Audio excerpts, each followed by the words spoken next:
odvedoh je na reku, misleći da je devojka, a imala je muža.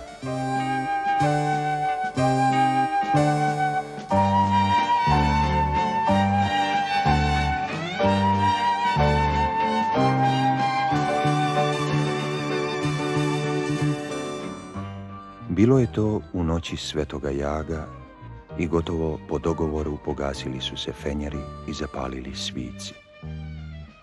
Na posljednjem uglu ulice dodirnuh njene zaspale dojke i odjednom mi se otvoriše kao grane zumbula.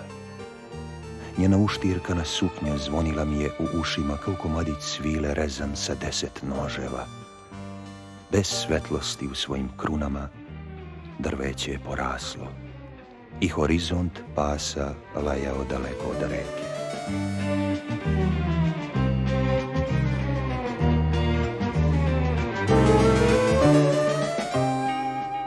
Pošto smo prošli kupine, vrbe i trnje, pod velom njene kose iskopah jamu na vlažnom tlu.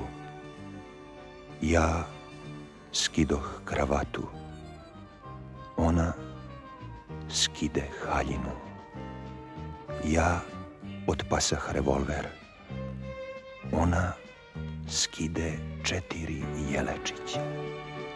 Ni smilje, ni puževi nemaju put tako finu, ni velika ogledala ne blistaju tim sjajem. Njena su mi bedra bežala iz ruku kao iznenađene ribe, pola u ognju, a pola hladna. Tu noć sam projurio najlepši put, jašući kobilu od sedefa, bez uzde i bez uzenjija. Čovek sam i ne dolikuje mi da kažem šta mi je rekla.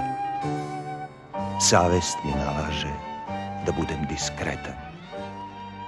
Prljavu od poljubaca i peska odneo sam je na reku.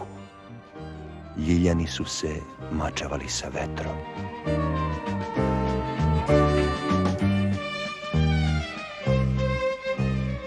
I ponašao sam se onako kao što dolikuje meni, pravom ciganinu.